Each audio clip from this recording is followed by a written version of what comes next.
And I'm in love with the good life. Can't give it up. Make it to the top. Keep climbing. I wanna live it up. The good life.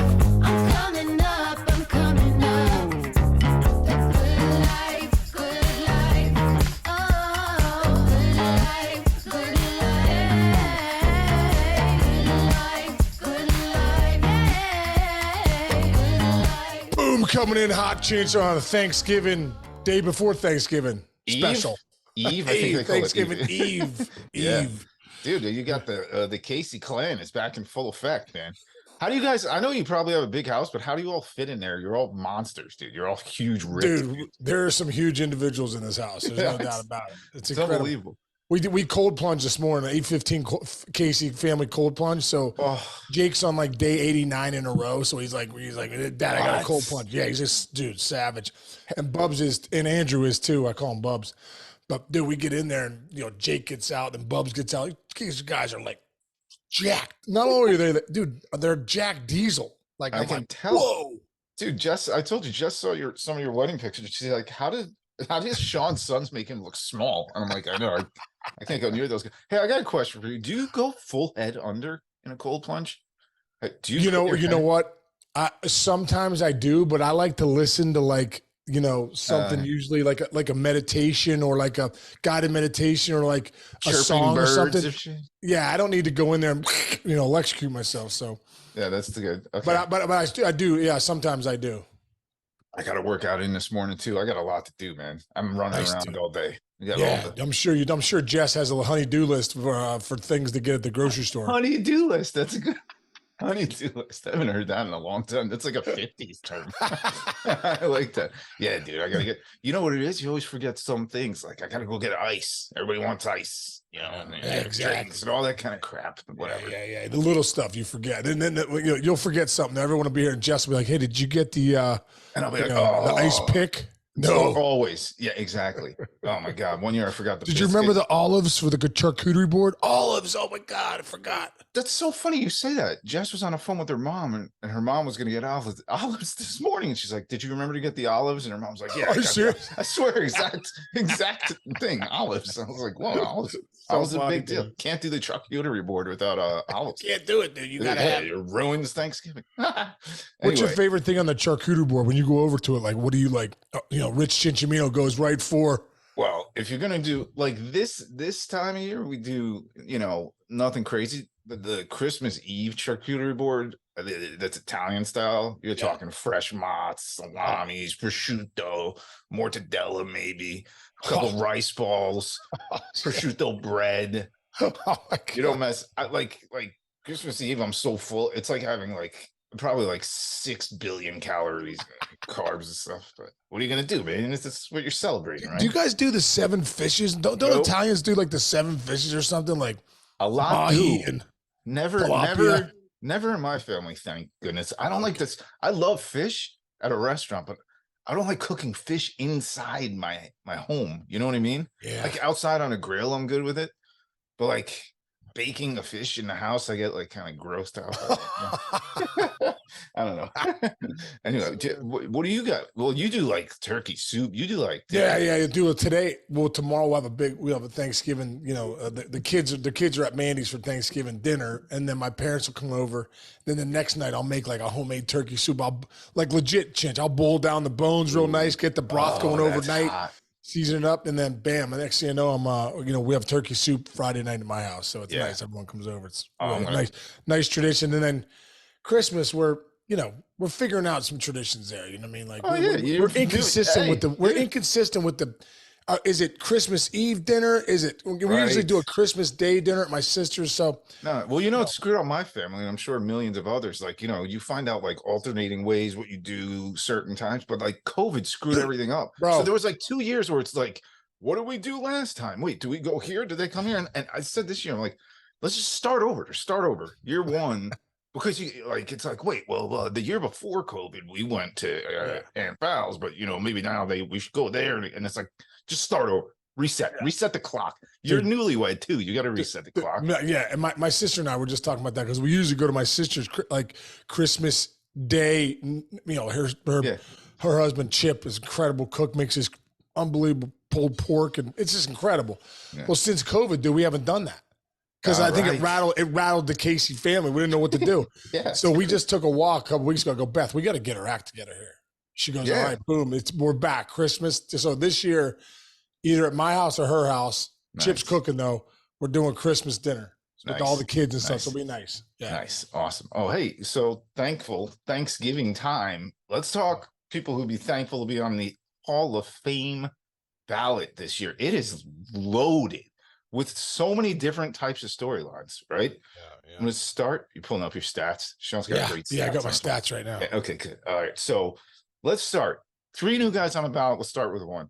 It's there's a number of new guys, but we're gonna hone it into these 3: Beltre, Utley, and Mauer. Beltre is my first question to you.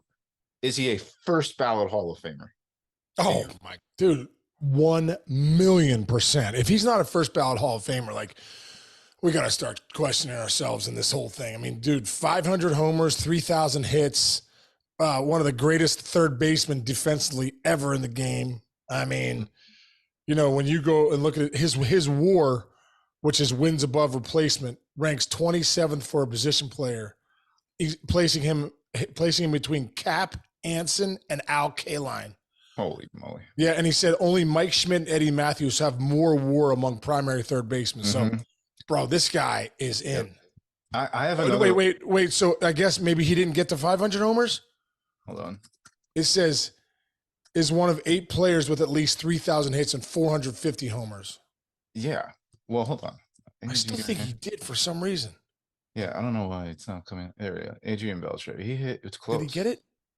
He hit 477. 477. Oh, only 477. 23 homers shy of that 3,500 club, which is, I don't know, 4 dudes, 5 dudes. There's not many.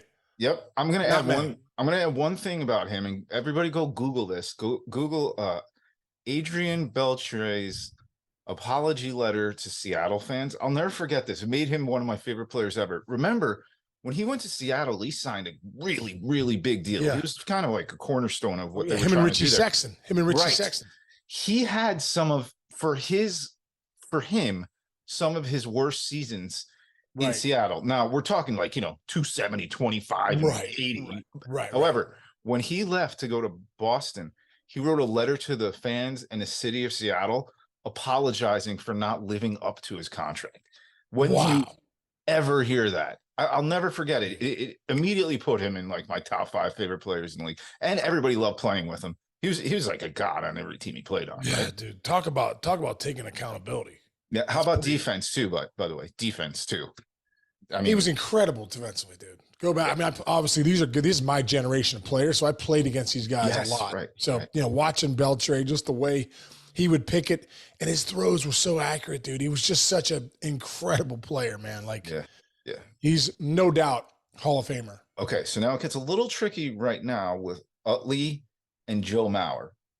I think that's one of those things where you hear how the way the guys vote, or they all vote differently. Ken votes differently than Heyman and all the guys. But I don't know if I don't think their numbers are like when we say Beltre, we're like first ballot, no question. I don't think you say that with Utley and Mauer. However, their positions make them very unique. Obviously, Utley's second baseman, Mauer primarily a catcher for the first part of his career. But then that's where it gets tricky. Let's start with Mauer because it gets tricky with Mauer. Yeah. Well, Mauer too. Give me Mauer's numbers. Obviously, when you go back 10 years as a catcher, so let's look at this.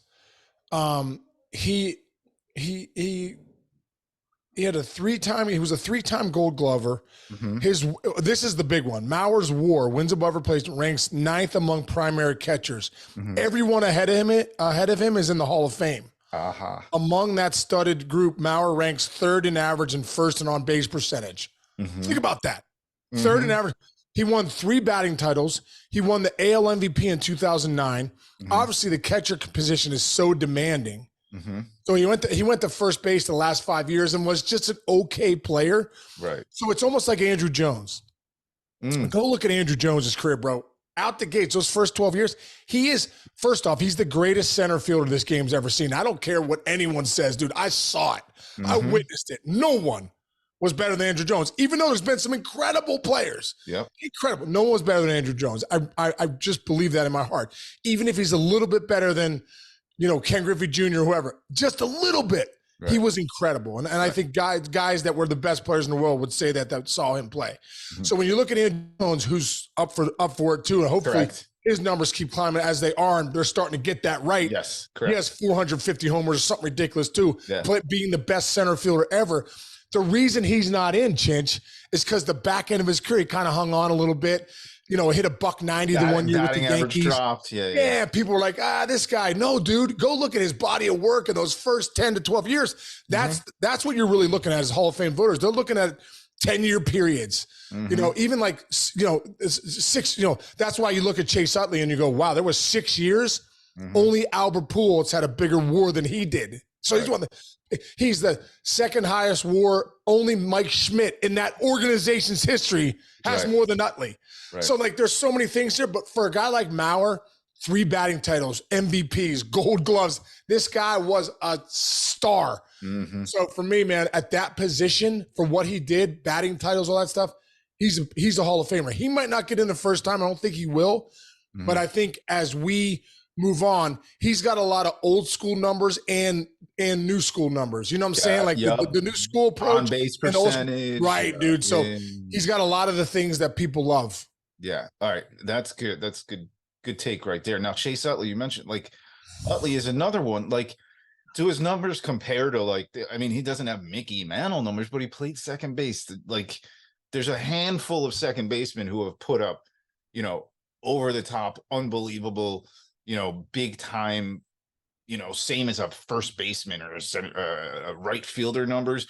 You're talking Joe Morgan. You're talking Ryan Sandberg, guys like that. Jeff Kent, who I think should be in the Hall of Fame, but Jeff Kent should be in, dude. Let's stop that. Dude. But Chase Utley at second base, you're hitting 20. Here, look at this stretch. 30, dude, 30 homers a year. Yeah, 28 and 105, 32 and 102, 22 and 103, 33 and 104, 31 and 93. That's a stretch of 1, 2, 3, 4, 5 years that you would put him arguably close to one of the best second basemen of all time. Also played defense, not a little underrated defensively, not like Robinson Cano defense, but good. Not that, Robinson Cano, that's a whole other storyline we'll talk about another time, but right.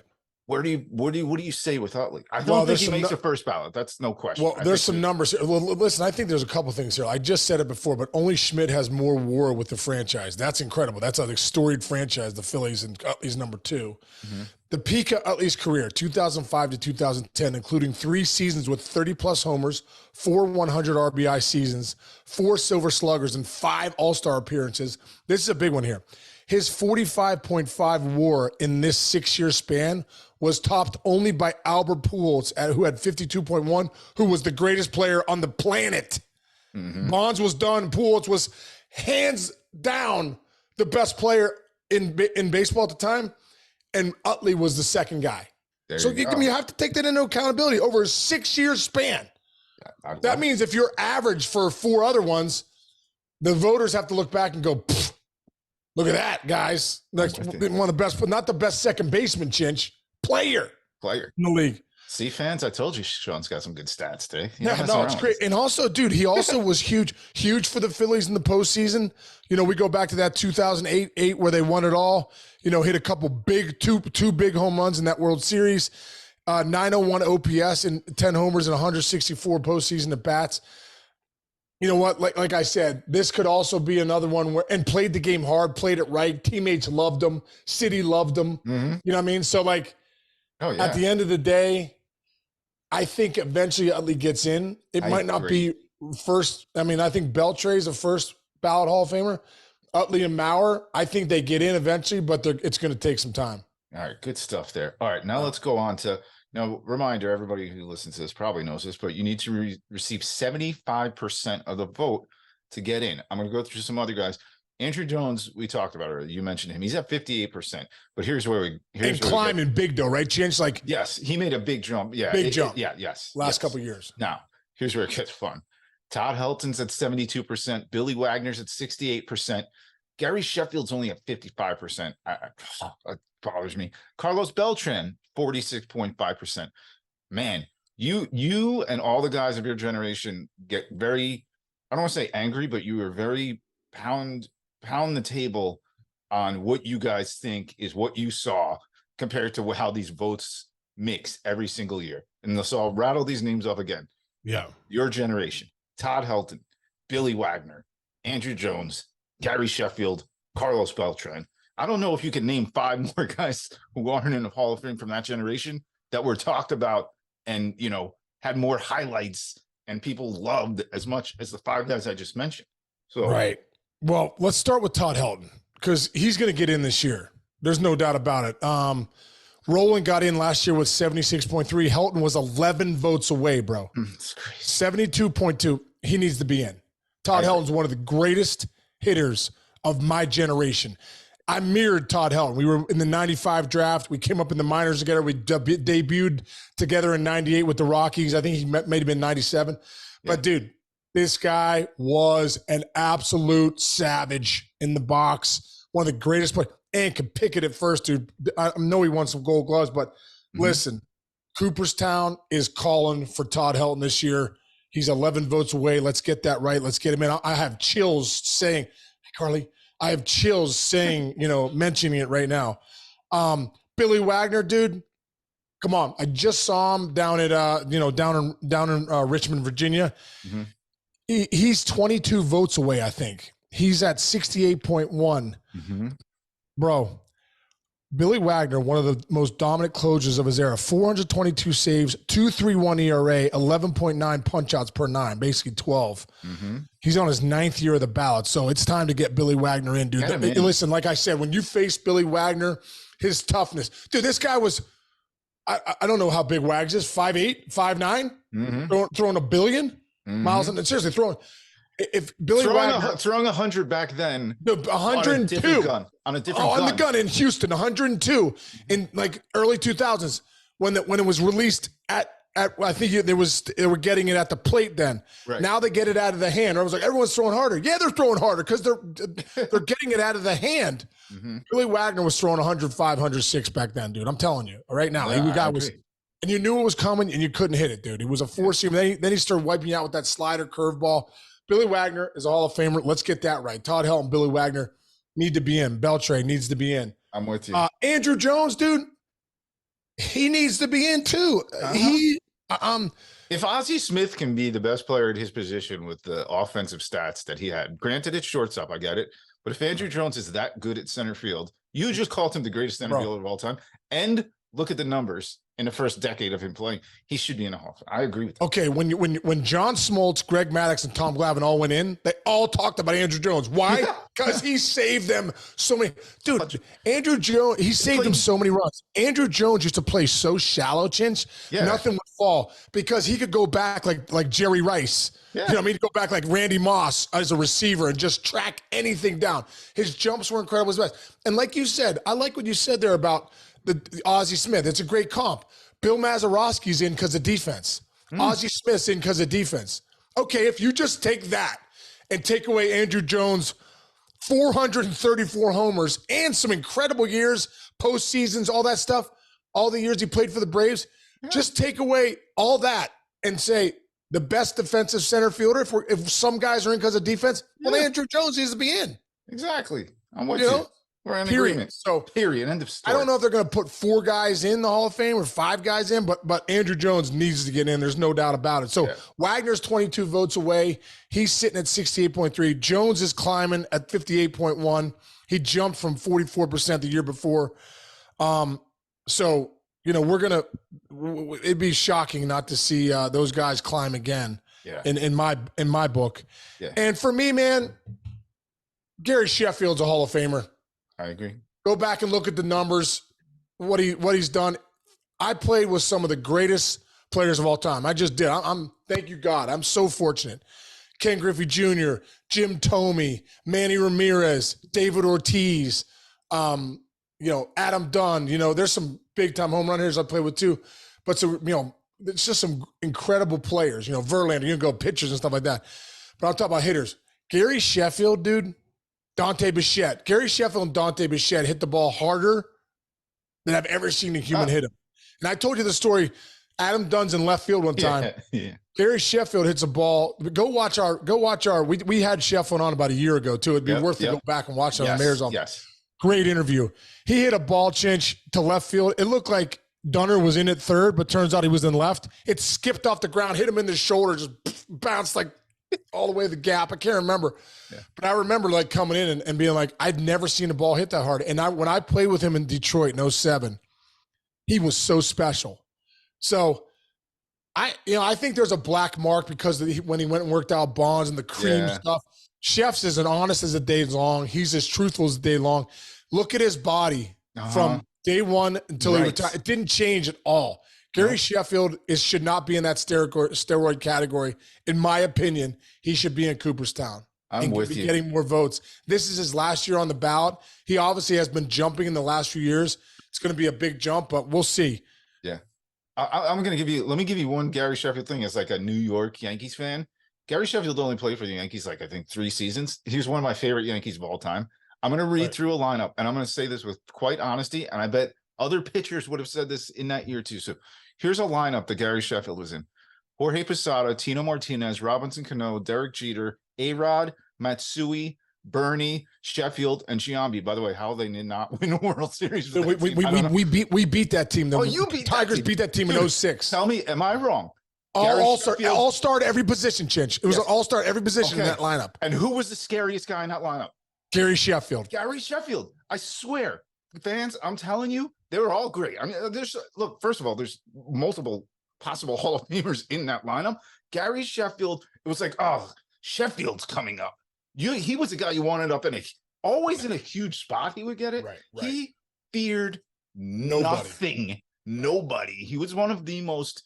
And here's one other thing. You talk about Hall of Fame. Right. When Gary Sheffield would go to the plate, and it would be at MLB Network. We have 15 games on. When Gary Sheffield would come up to the plate, everybody would be like, oh, Sheffield's up. Because he's got that stance. Bro. And he's going to hit a ball 800. He's like Dave Winfield-esque, I think, for your generation. Like that kind of intimidating, one of the more intimidating guys who stepped into a batter's box of your entire generation. How is that not Hall of Fame? That's Hall of Fame. Maybe the most intimidating guy, dude. And dude, Chef was a great teammate too. Like he gets a bad rap to the meet. Because listen, dude, Chef spoke his mind. But Chef was like the quietest guy in the clubhouse, dude. He was like so respectful, such a good guy. Anyone that played with Gary Sheffield loved Gary Sheffield. So I think he gets a little bit of a knock because he wasn't great with the media. And I don't like that. Yeah, I agree. Let's judge guys for them being on the field. Hey, Chich, one other thing I want to go to really quick is the Veterans Committee this year. Leland is on there, bro. Oh, go. Leland is on there, and with a lot of other good people are on there too. Mm-hmm. I don't really. Let me see. Let's see. Here it is, right here.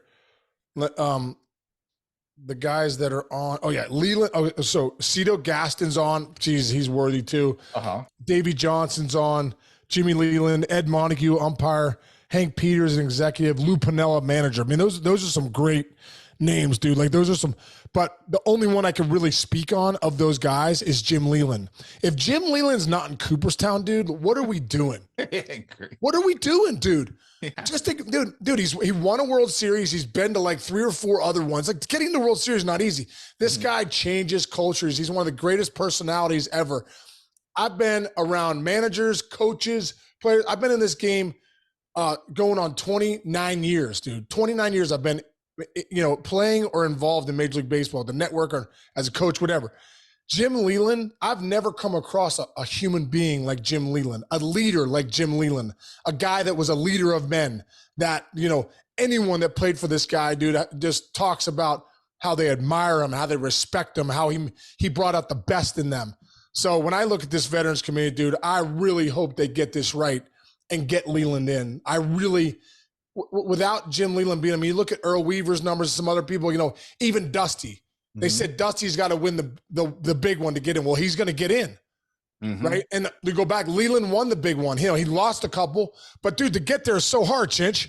To get to the World Series is so freaking hard. Yeah. So when you go back, all the Pirate teams he was on with Bonds in them, He made everybody better, man. Jim Leland needs to be in the Hall of Fame. I hope the executive committee gets this one right. A lot of those guys are deserving. Like I said, I can't speak on those guys because I haven't been in the clubhouse with them. But with Jim Leland, I was there for 2 years, a little under 2 years. This guy needs to be in Cooperstown. Cooperstown is not complete if Jim Leland's not in there. I'm with you. Hey, by the way, USA WBC champion. They haven't won before or since.